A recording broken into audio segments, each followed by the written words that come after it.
Hello. 9 out of 10 architectural practices in Europe are involved in designing private housing, according to the Architects' Council of Europe, with the work generating 54% of the average practice's turnover. But according to the Royal Institute of British Architects, in 2018 in the UK, only 6% of housing was designed by architects. So, housing is incredibly important to the economy of the profession, which is very marginal to the production of housing in general. How did we get here? In this episode of the AS for Architecture podcast, I spoke to an architect and their client, or a client and their architect, about a project which perhaps illustrates another way of doing things. Working together, architect and lecturer in architecture technology at Newcastle University, John Kinsley, and client and director of StorytellingPR, Miriam Attwood, discussed their scheme for a collective custom-built home in Leith, Scotland.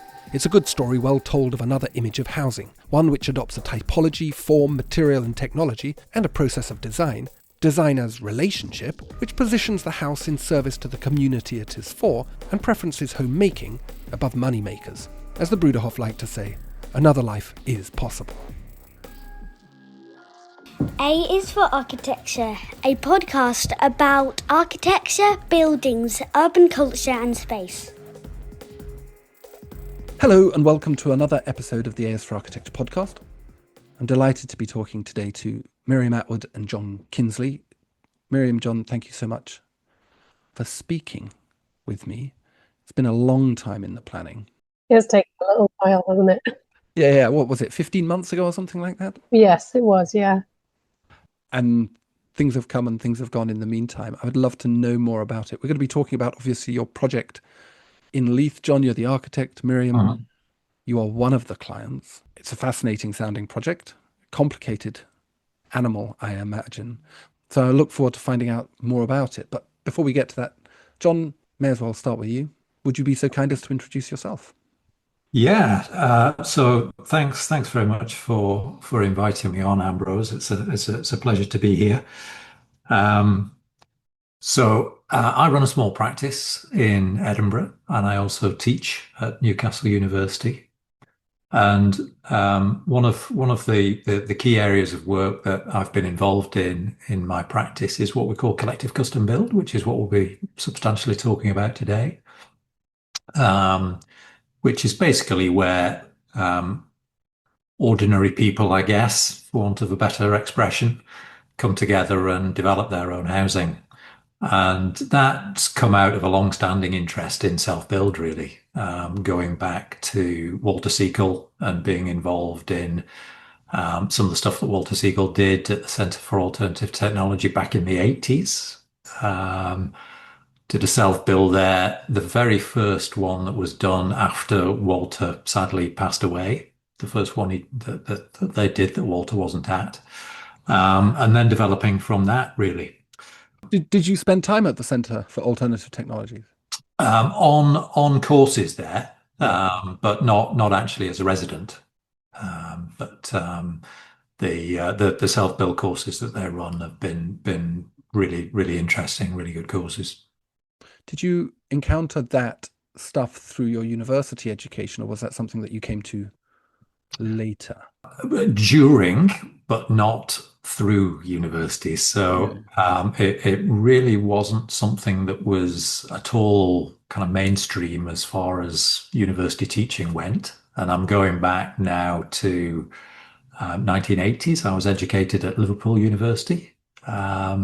I think I was the first intake after the Toxteth riots, so the intake dropped off by about 50% the October after the summer riots, everything was high tech back in those days. Foster Rogers Stirling was the exhibition that was on at the Royal Academy, and that was what everything was about. But Walter Siegel was doing his stuff quietly in the background, and it was something that I got interested in. That was the kind of start of this particular journey. Really,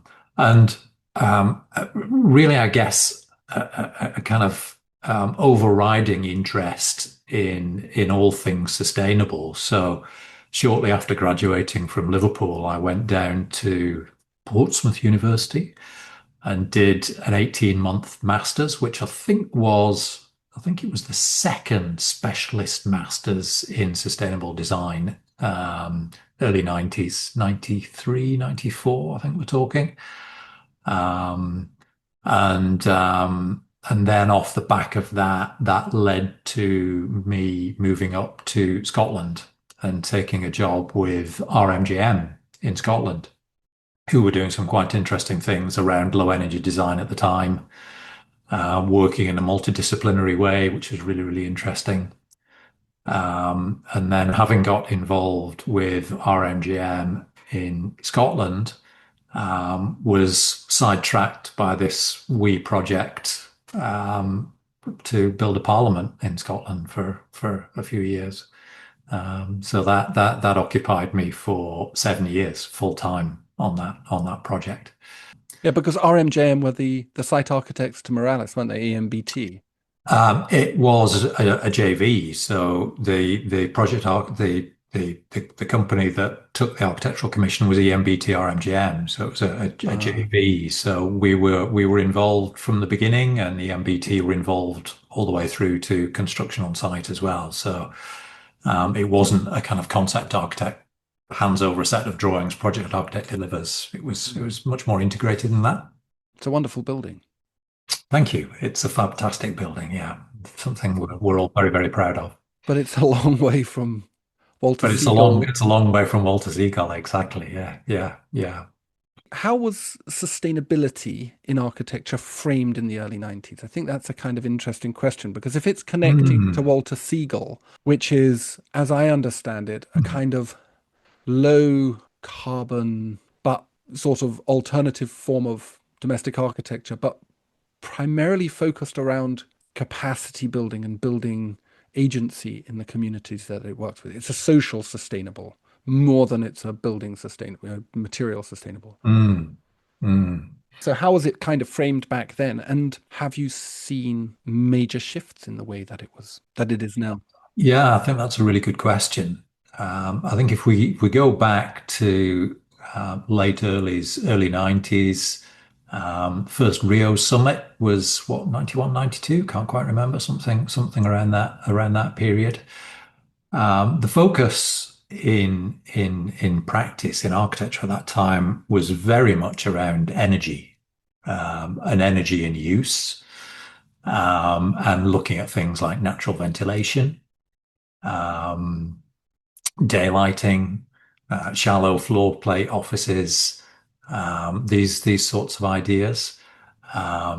We weren't really talking too much about carbon at the time.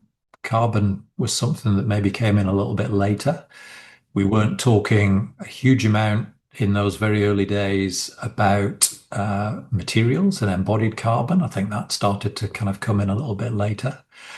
And I think the idea of sustainability, and I've kind of got to the point now where I don't really like talking about sustainability because I don't think there's such a thing. I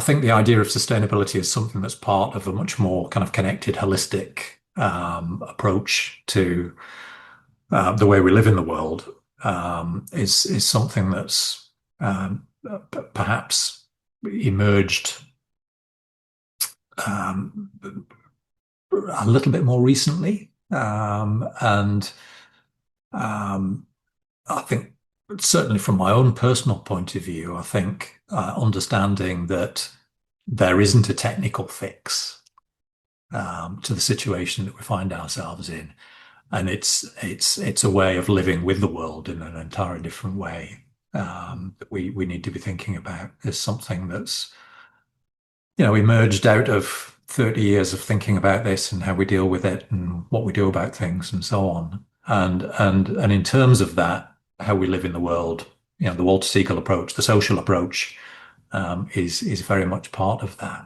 And building community, I think, is one of the things that we're going to have to really, really concentrate on as we go through.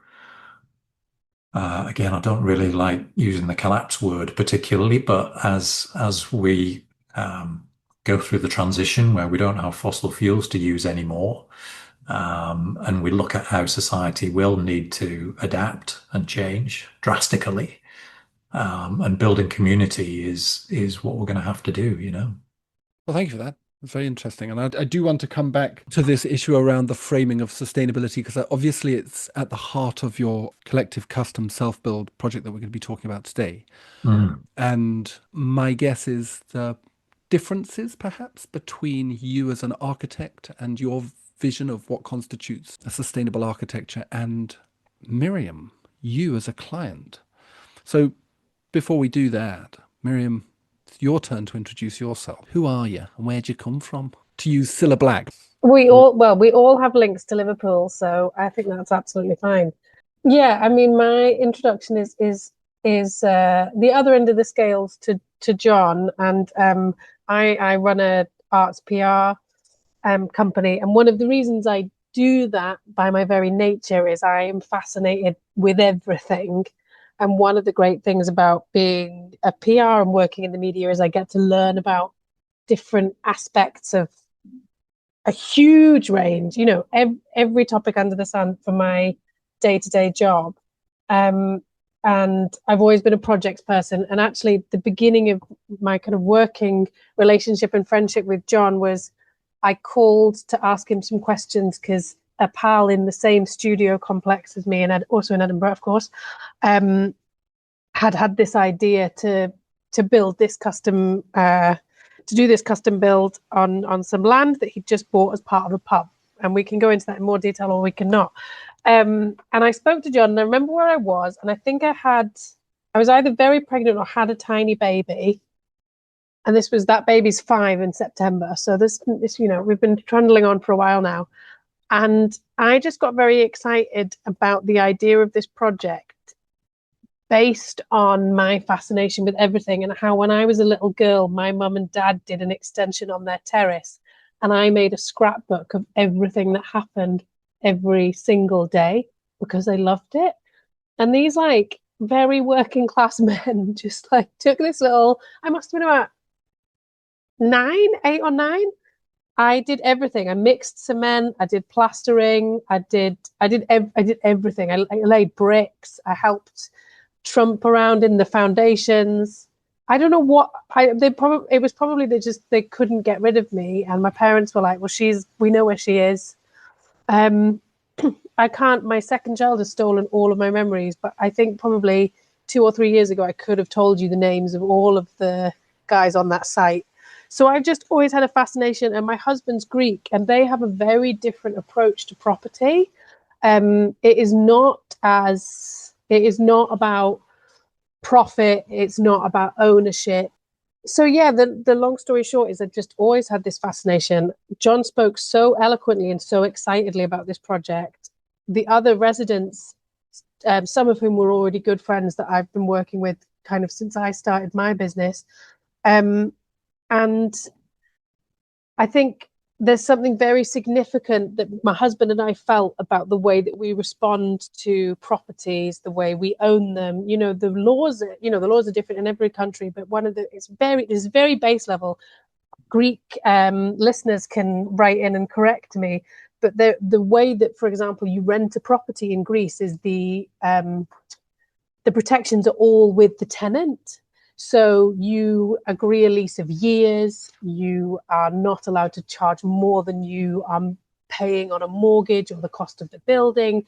And these rules alter, and they're changing so much with globalization and the holiday market and all of those things. But if you were to live in Piraeus, in a suburb of Athens, you rent your apartment for €250 a month, and you're the owner, the landlord, cannot be making money off of that, and they have to repair that property, and they have to say you can have it for 1 year, you can have it for 3 years. The control is all in a different place. There's also a custom in Greece, in working class families, all the way through kind of Greek culture, of if you have relatives who have land, often on an island, it will be a project in your lifetime to try and build yourself a home there. So when this first came to us, we were just like, this is ridiculous. The idea that we could build our own home in Edinburgh is nothing we ever could have imagined we would do. And it's funny, this conversation, we first spoke 15 months ago, Ambrose, and this conversation's kind of, we're finally here and talking. And I think that's one of the things about the project that ties so closely to so much of the ethics around this. And, as John says about sustainability, and alongside that, yes, sustainability, what does it mean anymore? Because you're making choices about carbon offsetting versus your energy creation. Does it cost more to throw up a wind farm? Does it damage more animals? Does it cost more to make a solar panel? When we start to look at the details, you see the trade-offs are all extremely complex. And I think the other really complex thing we see with this project that fascinates me is our obsession with anything we do must be for profit. And now we're in a place where we're working out, what does this building that we haven't broken ground yet mean to us all if we can't make a profit from it? And I think that's, like, to me, is the crux of how much we've trashed our expectation of home, of having a place, being safe. I mean, we're just saying before we started this call, I was listening to one of your previous podcasts about, architecture in war. Like, where does it end if a home always has to be a profitable asset, and if it's going to cost more and more and more for us to get sustainable options, triple glazed versus double glazed, wood versus concrete, where does it end? We're just wading into the sea and shoving stones into our pockets, in my opinion. But anyway, that I don't think that made any definite coherent sense, but I think that kind of explains my passion for this project, coming from that little girl who was there helping those guys lay those bricks on that sitting room extension. No, I get it. I do get it. I do get it. I'd like to hear more about it, but I think perhaps this is the architectural educator in me. Maybe we need to describe the site. So, John, maybe this is your job here. Where is it? What is the character of the site? And I guess it would be really interesting to try and understand the motivations. Why, in this particular site, this particular model of housing, and please do describe that as well, has been adopted as the kind of right solution. And there's kind of aspects to that, isn't there? There's the urban context and urban grain, there's the conservation and heritage kind of trajectory and the townscape kind of trajectory, but there's also responding to what Miriam's spoken about, the kind of social objectives of this collective of people who are building together. So the site that we're working together on at the moment is in Leith, in Edinburgh, and it's the second of the collective custom build projects that we've been doing. And the first project, the prototype project, is the one I'm sitting in at the moment, which is in Portobello. And the Portobello project was completed in 2017. And the Portobello project was really the kind of genesis behind the idea, in as much as I used to walk down the street that the project is in. There was a gap site between a Victorian tenement and a Georgian townhouse. And I got into a conversation with a local builder here, and what could we do with this site? It's probably a bit too big to just build a single house on it. But it would lend itself beautifully to a block of flats. And around the time that we were having these conversations, I read an article in a newspaper about something called fideicomiso, which is a way of working in Argentina and Chile, South America, which is where groups of individuals come together, effectively put a pot of money together and act as developers on a shared piece of land. And we looked at that and thought, well, that sounds like an interesting idea. I wonder if that would work on this gap site in Portobello. So we did a little bit of research, and we put an advertisement out on the local community website for anybody that might be interested in doing some collective building. And we got about 20 people around one evening to a cafe on the promenade in Portobello. and started a conversation. And over about 6 months, that group kind of whittled down to 4 or 5 people that were really super interested in the project. And we started talking about what the project might be, what we wanted it to be, the idea of a tenemental model as being something that we would kind of mimic. For those of your listeners that aren't familiar with, because a tenement's kind of a little bit of a pejorative term, isn't it? In some parts of the world, and in Scotland, tenements are a really super attractive place to live, and a lot of the urban population in Scotland lives in tenements. Typically 4, sometimes 5-story blocks of accommodation with a central stair, which is shared, and usually 2 or 3 flats on every floor off the common staircase. And they're very successful. They're very traditional. People are kind of used to living in a slightly more social way, as a consequence of kind of sharing that staircase. Babysitting each other's kids at night, looking after each other's cats and dogs, sharing the garden, growing plants together in shared gardens, and this type of thing. So we knew we were going to build a tenement. We knew we wanted to try and work in a way that was as ecologically minded as possible.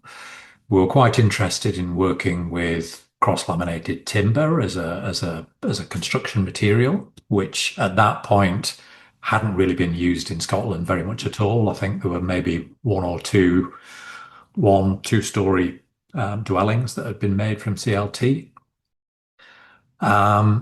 So we had literally no idea how to go about doing this. So huge amount of research about who would lend us the money to be able to do this. And once we got into conversations with organizations that said they might be interested in lending us the money, we realized we would need to constitute ourselves in a way that enabled them to lend the money to us. So organizations weren't interested in lending to a kind of group of individuals. There needed to be some form of singular constitution surrounding that, whether that was a limited company or a cooperative or whatever. So we constituted ourselves. We decided what we wanted to build, what we wanted it to be like. We went through a design process. We commissioned a builder. And from that point on, actually, the project was kind of relatively conventional. We started on site. The builder built the building. We built in a little bit of sweat equity in the end, so people finished off their own properties, put their own kitchens and bathrooms in, did their own decoration, in order to be able to save a little bit of money at the end of the project. We're here, 9 years after finishing the project. All the people that built the project are still living in the same block. Still talking to each other, just about. And it was really off the back of that project that Barney, who was the person that Mim talks about working alongside, he was interested in buying a pub in Leith that came with a little plot of land sat next to it. And he got in touch with me one day and said, that project that you've done in Portobello, slotted in between these existing buildings, would kind of slot in quite nicely on this piece of land that I'm looking at. And I'm quite interested in the idea of doing something collectively, quite interested in the kind of aims and aspirations behind the project from a kind of social point of view and an environmental point of view, and let's say an economic point of view as well. And the conversation developed out of that in terms of the Leith project. Now, what's happened in the intervening period And the reason why Mim and I are kind of still talking about this and why we've not broken ground and so on is we finished the Portobello project, as I say, 2017. Brexit hadn't quite kind of kicked in or was just in the process of kicking in as we finished off. Ukraine and COVID were, not even something that was on the horizon at the time.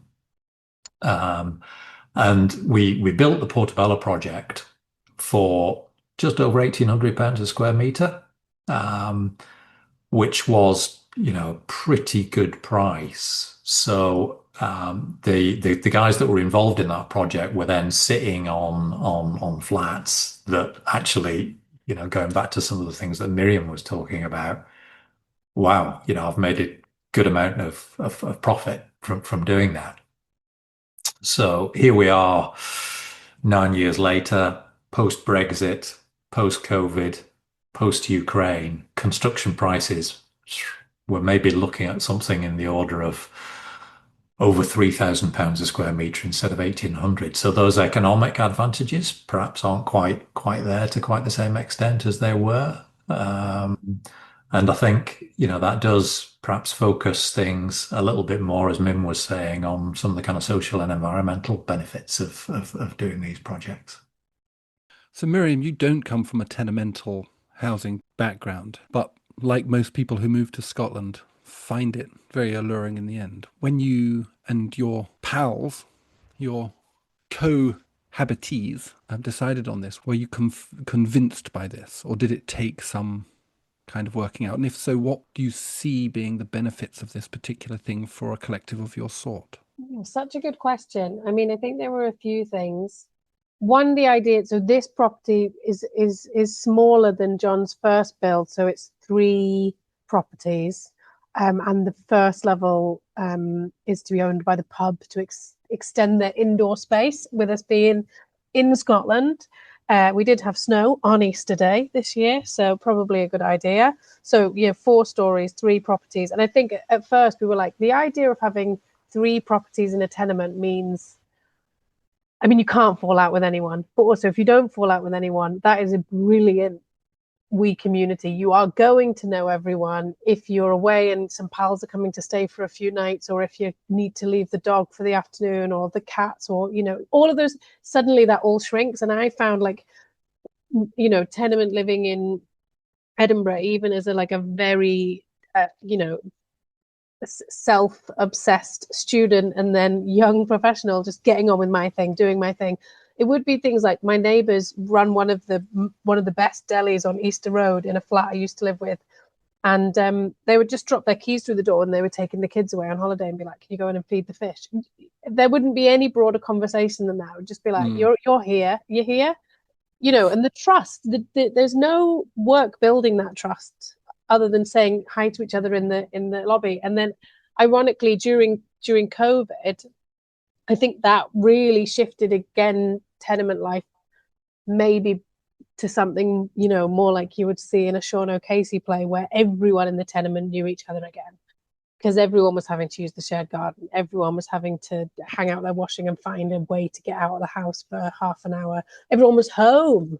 Some people were working from home, some people were out of work. You had time, and I think knowing that, Pete and Katie and Lucy and Barney, who are the 2 other couples alongside myself, my husband, the property is down the road from Leith Studios, which is one of the biggest purpose-built film and TV studios in Scotland, and a partner in each couple who had gone in on this mad plan to build a tenement building, had worked on The Lost King, which was a Steve Coogan film that came out, 2022, I think now, 23.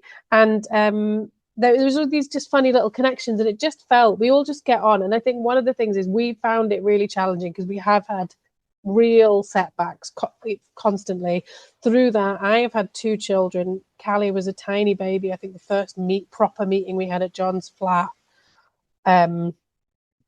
and the flat that John's sitting in is amazing. You do see it. They are breathtaking properties. And that is probably the real catch, is when you walk into one of these CLT spaces. You're like the wood, the openness, the light. I mean, obviously John's brilliant at the design aspect, but there is a feeling with the materials that is quite special.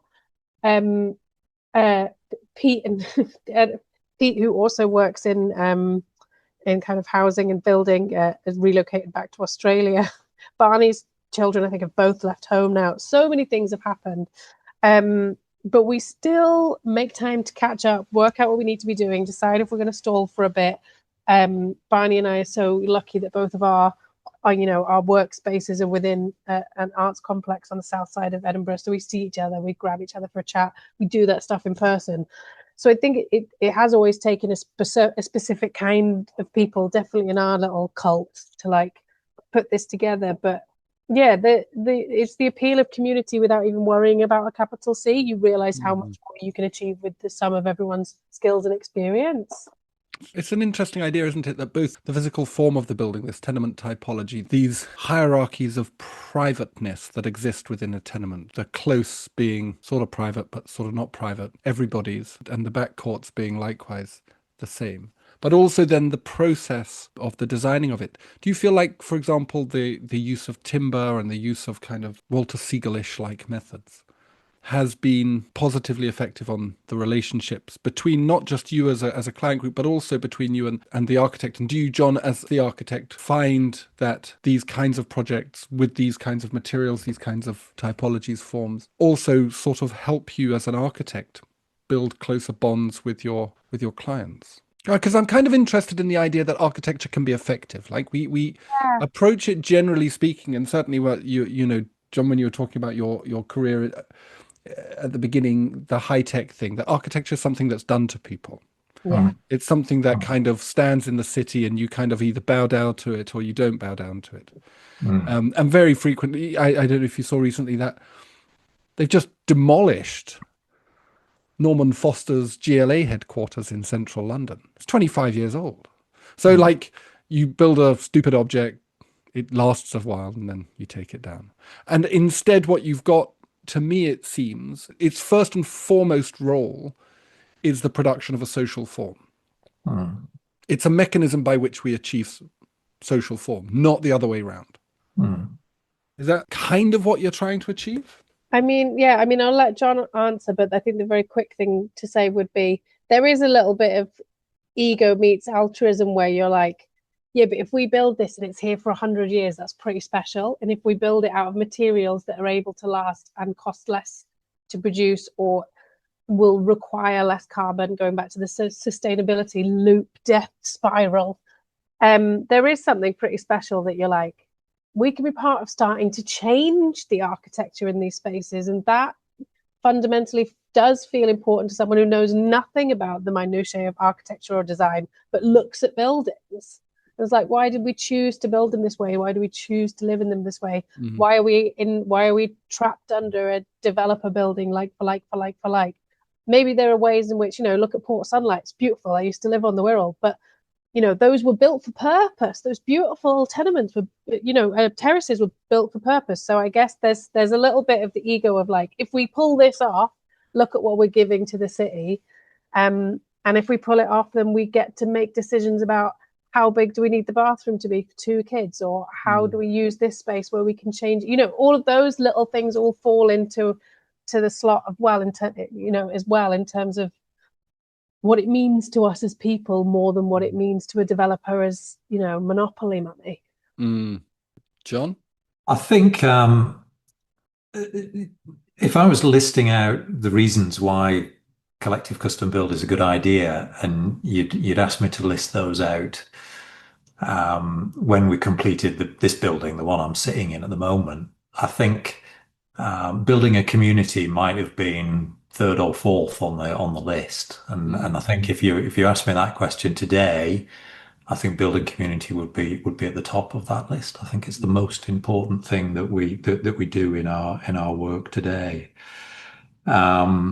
I think there's a long and interesting tradition of kind of self-build.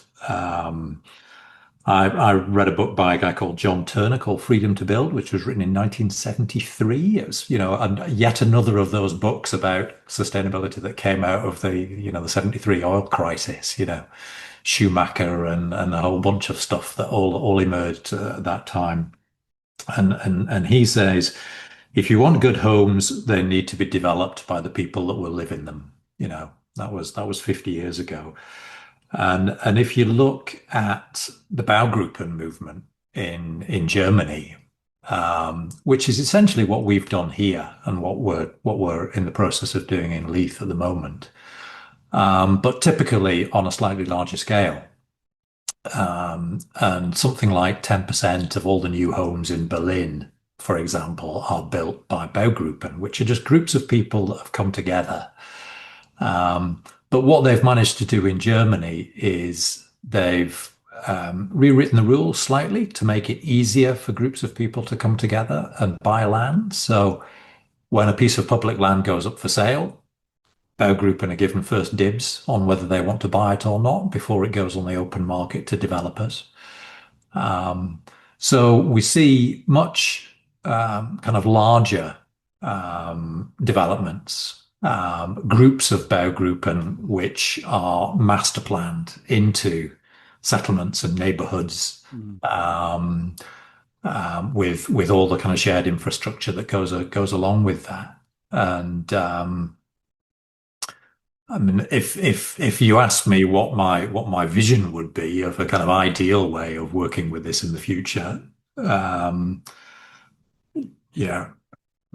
again, maybe 2 or 3 years ago, imagining a world where universal basic income was in place and people actually had more time to be able to devote. And when we kind of went through COVID, I really thought there's a kind of change in the way people approach things, because when we were all working in offices and we went out for drinks with our work colleagues on Fridays, and there was a kind of community around work.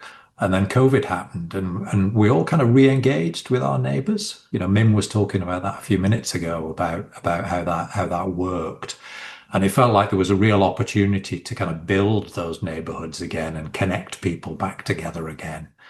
And in a perfect world, where the robots are doing all the work and we've got a universal basic income, instead of the robots doing all the interesting work, writing songs and painting pictures and getting the humans doing the cleaning and anyway, in a perfect world with UBI where we can spend time being creative and designing the kind of neighborhoods that we want to live in, and this feels like it could be part of that kind of utopian vision,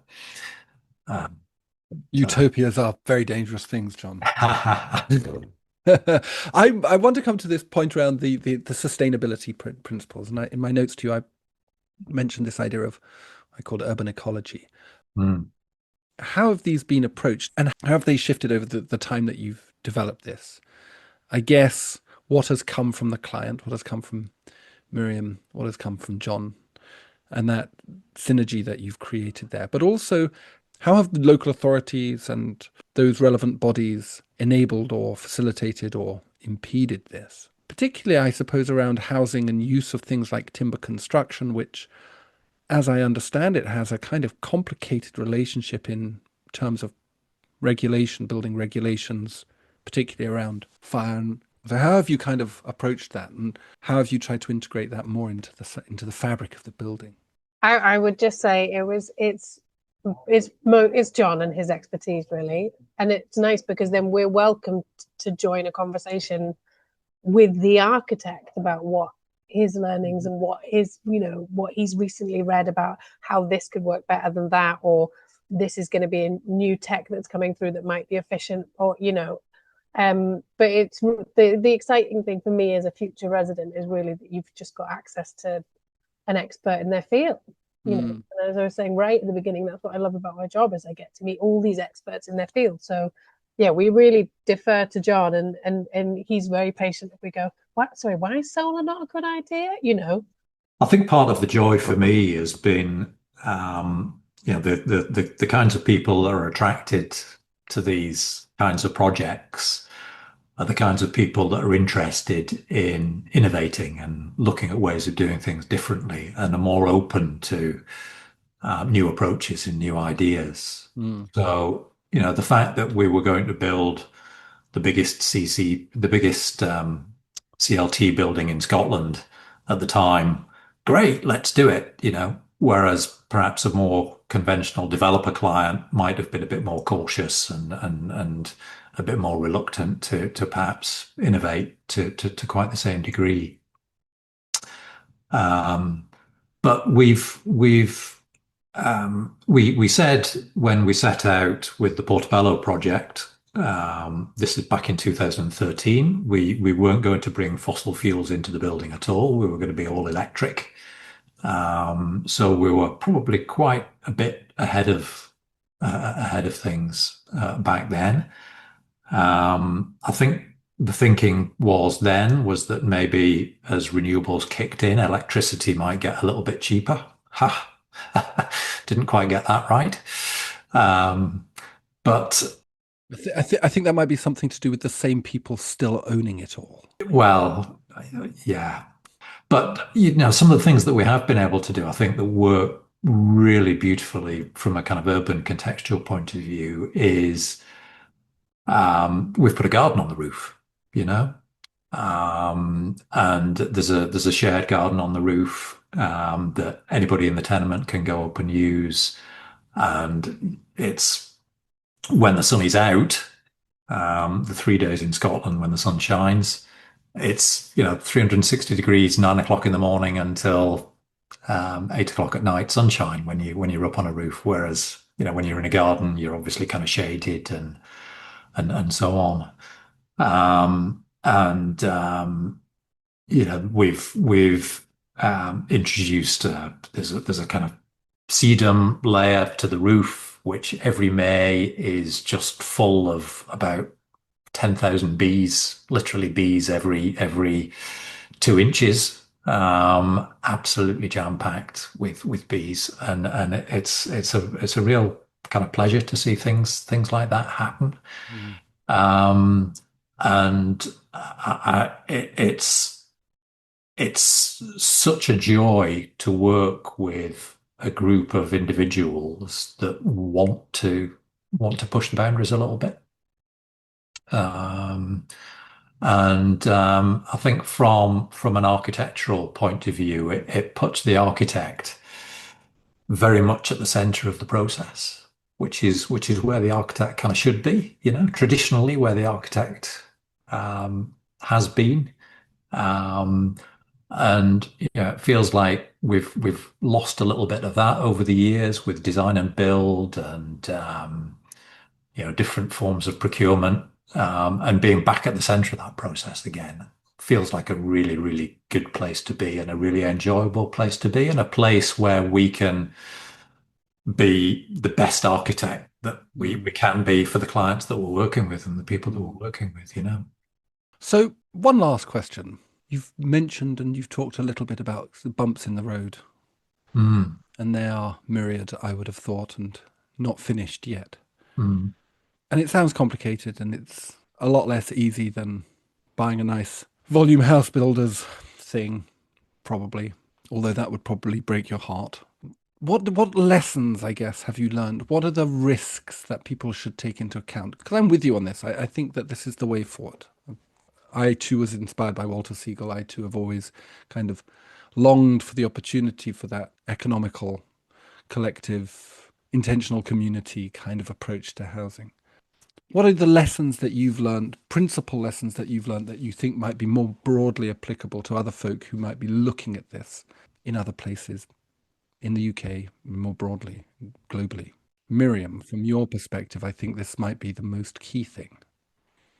I mean, we're living in such a time of upheaval that anyone trying to do anything at the moment, their lives are continually disrupted. The world is not in a comfortable state. And on the flip side, we experience such extraordinary privilege here in Scotland. grocery shelves are still full, our houses are safe, our kids, go to school. Yeah, it snows on Easter Sunday, but there is an inherent privilege and safety to everything we're doing here. But I think it's also the speed at which we all move. Since we started the project, prices have gone up, so those things have changed.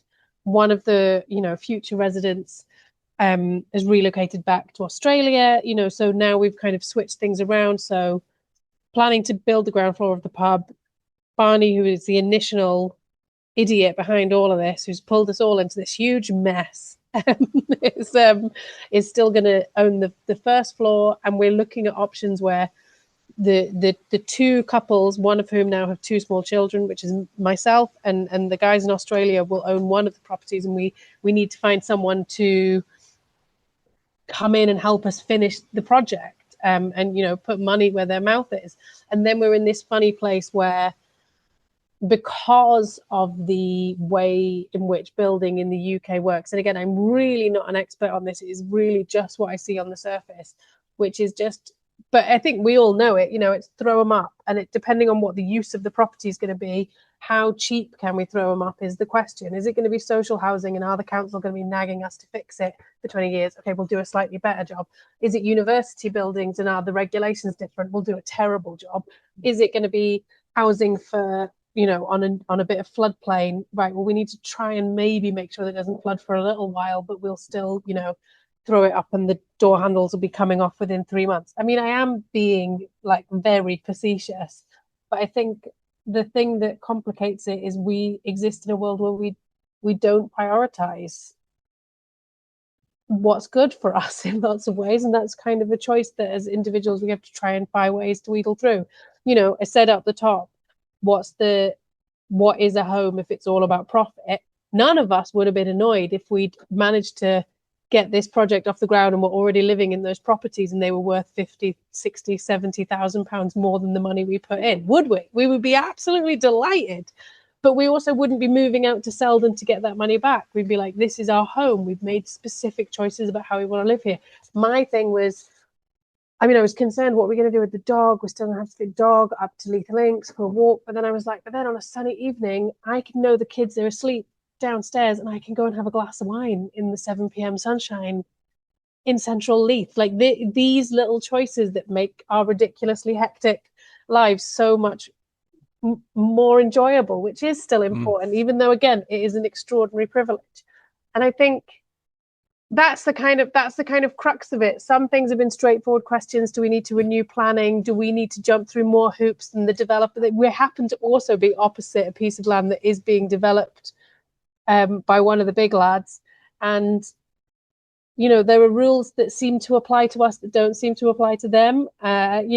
So we're seeing all these little, it's David versus Goliath in lots of senses, but then it has thrown up bigger ethical questions. Do we just sell the land because maybe the properties are going to be worth less initially than we put in by some of, not a small amount, 10, 20, 30,000 pounds. None of us earn big money. We made decisions. We have a pot of savings, or things are looking good for the next few years. Let's see if we can get this off the ground because we care about it, and we've all managed to do that. But we're all at a point now where we're like, where do we weigh up our ethical interest, our little, our future ego that in 70 years, if we manage not to burn the whole world down, will that still be there? And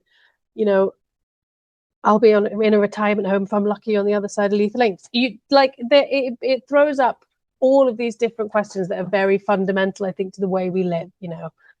Money, globalization, the impact of decisions on the other side of the world, how we've been trained and taught to understand housing and who deserves housing, who deserves ownership. It throws up absolutely every question you can consider when you start looking at bricks and mortar.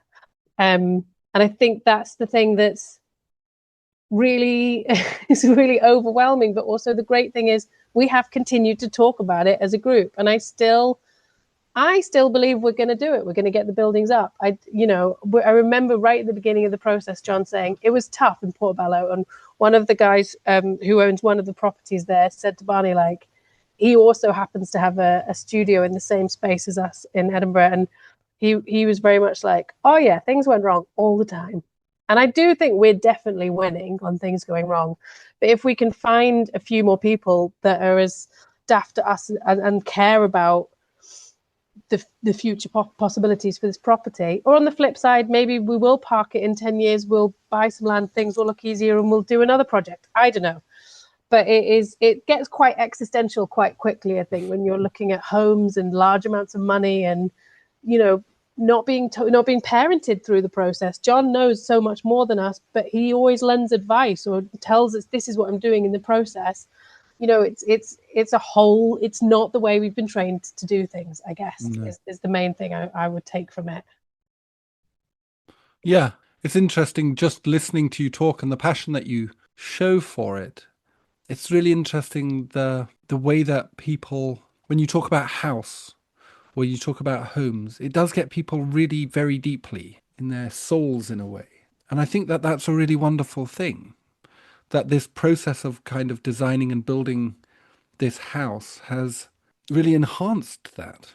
I mean, if you were to buy an off-the-peg house, one of these shockingly bad buildings that are being thrown up for the government's insane 1.5 million home plan, they're shockingly rubbish. I mean, they're existentially shite, I think is the word. Yeah. But they actually are. Yeah, it's really, really bad. Well, I was talking about it with my brother yesterday. I was talking about the fact that we have a situation with our housing where we have enabled a group of extremely wealthy corporations, vast financial building corporations, to fundamentally challenge the existence of the species. Like, it's so expensive, people can't have children. Like, why the hell is that something? I mean, that's nuts. Anyway, so like you talk about it beautifully, I think. And I think that passion is real evidence that this relationship between housing and the human person is, yeah, as you say, it's more important than money. It's more important, certainly, than some corporation's profit margin. And we're not the KLF. If and when we pull this off, we will have these magnificent properties. We're not burning £1 million, No. Flora Samuel, who wrote a book on eudaimonia and architecture and housing, she found some houses, new build houses, that had a 7-year projected lifespan. New builds. 7 years. So they're not building them for people because obviously you couldn't get a mortgage on that. So they must be building them for something else. Yeah, it's mad. We had real detailed conversations about this area of Leith has a 50-year flood. How does that look in the current climate crisis landscape? Is the flood going to be more often? We really thought about these decisions, and then should we not build on that land because of the 50-year flood? And is it going to be a 10-year flood? Is it going to be a 5-year flood? What can we do to ensure this property withstands that? And it is kind of galling seeing across the road, massive adverts for bricklayers for houses, and you want to do your little thing. But that's also being human. And I think it definitely has brought together a group of people who have similar ideals and a stubborn streak. John, your job is to finish this on an up, even more of an up than Miriam. Yeah. What do you know that can go elsewhere? I'll come back to this idea of building community again. I think I was reading something recently, just in terms of the kind of general context of where we are worldwide with various issues at the moment. And you were talking a moment ago about corporations and profits and so on, and the kind of prioritization of making decisions that are good for money but bad for people.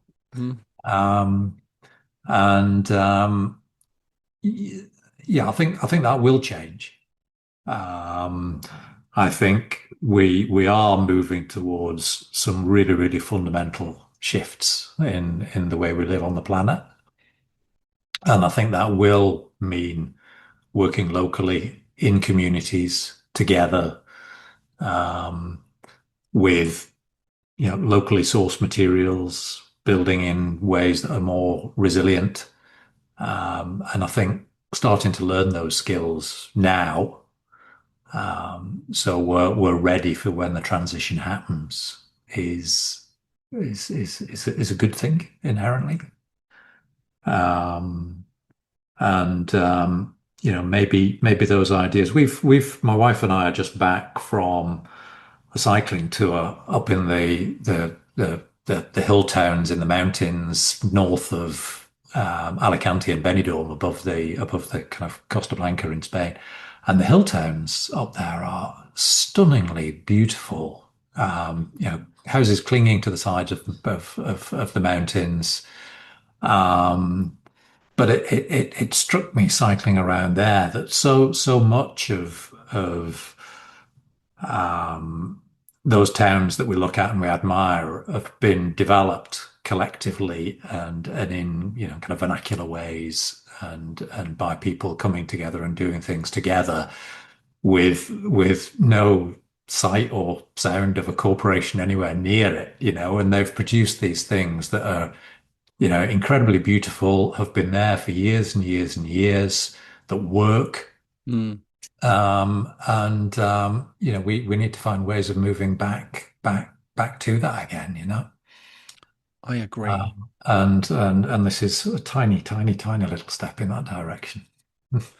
Fantastic. Great point to finish on. Thank you so very much, Miriam. Thank you so very much, John. Really good to hear about the project. Thank you very much for having us, Ambrose. Thank you, Ambrose. The law locks up the man or woman who steals the goose from off the common, but leaves the greater villain loose who steals the common from the goose. That's the first stanza from the English folk poem The Goose and the Common from the mid-18th century. As the psalmist said, there is nothing new under the sun, but with the internet we now know, and they know we now know, which is very exciting. Thank you to John and Miriam for speaking with me. See the podcast description for links to them both at work and on social media. And thanks for listening.